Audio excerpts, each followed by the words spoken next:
Chapter 9 Your Life's Path.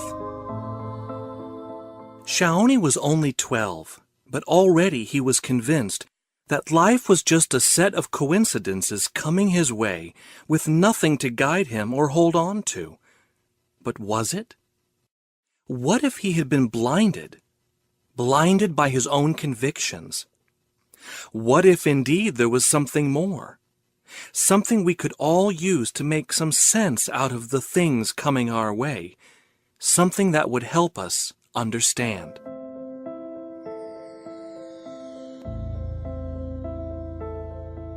Once, Aniola said, whilst walking on the road to Izumazur, somewhere halfway to the Magic Mountains, I spent the night in a monastery.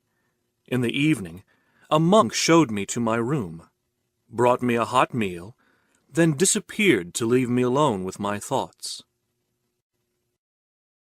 As I sat there, I thought about how I had come to the decision to walk all the way to Izumazur, the city of the sacred temples, on a road thousands of pilgrims had walked before me.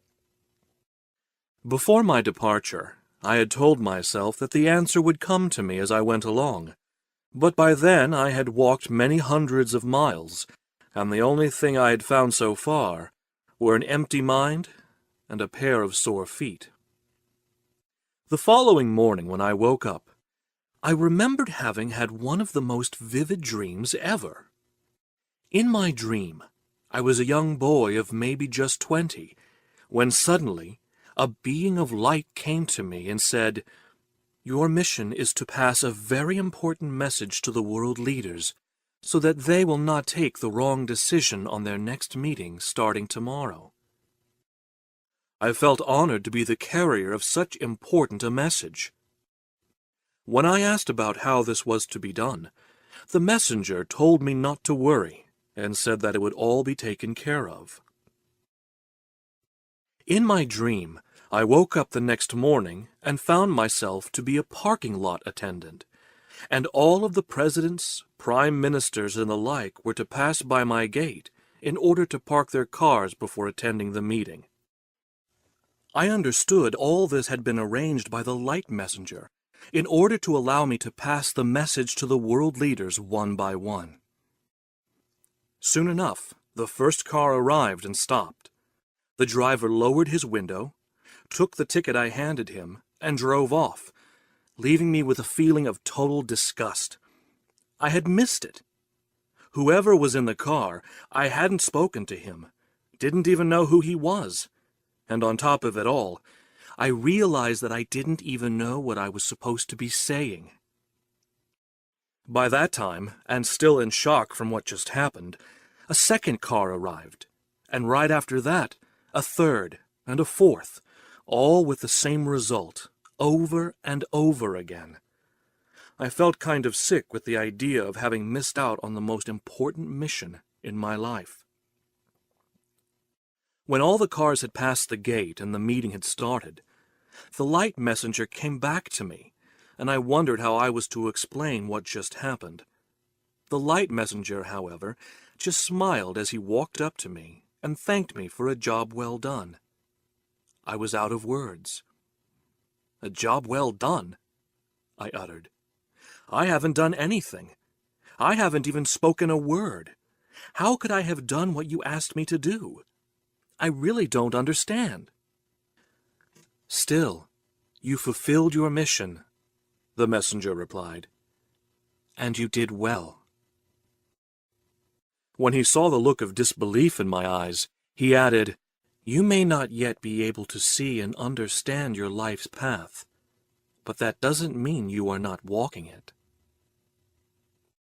A few months later, after I had arrived in Izumazur, I came to understand the message of the dream. Looking back at that evening in the monastery, I realized how, at that very moment, I was living my mission too. Yet whilst I was living it, I was wondering what it would be. Aniola went silent after these last words, and Shaoni thought it best not to say anything. Then suddenly, the wizard continued. The drop of water went to the sea, where it was meant to go, yet it didn't know.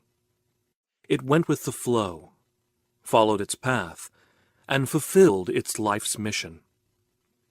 Easy for the drop, Shaoni muttered. It only had to follow the river. The wizard smiled as he looked at the boy. That's a nice way of putting it, my boy.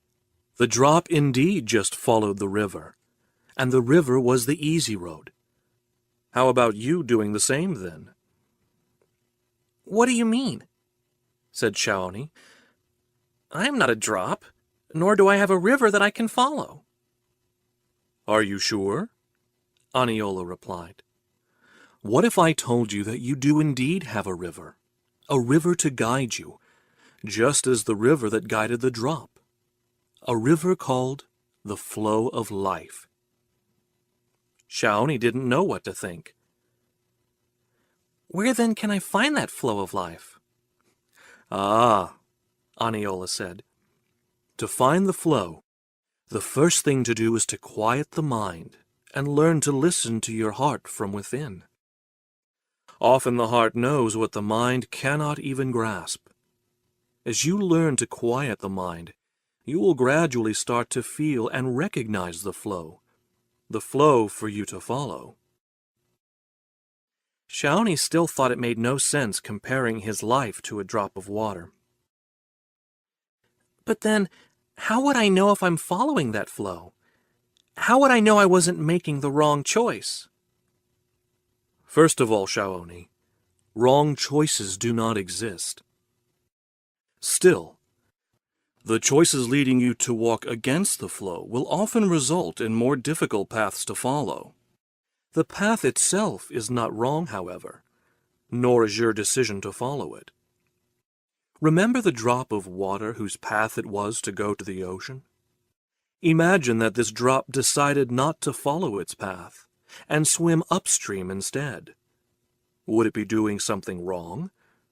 Surely for the drop of water, it would make its journey a lot harder, but that would be its own choice, and it would be free to do so. The river would never tell it what to do.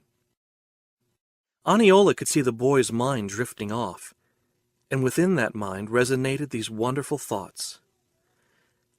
A river is helping me to follow my path, yet nobody is telling me what to do, and I can choose to go wherever I want.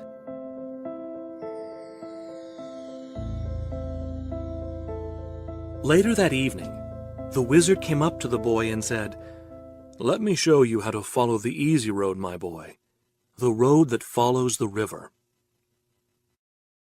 Whenever you have a choice to make, a major choice in life, first, with your mind, try to figure out the answer to the problem you have. Think about it. Analyze it. Weigh the pros and cons just as most people do. But rather than to stop there, Shaoni, realize that you can go a step further still. Once your mind has come up with an answer, or several answers even, as it sometimes does, go to your center and then, from your center, allow these answers to flow back into your mind, and whilst they do, just relax and listen to your heart's feelings.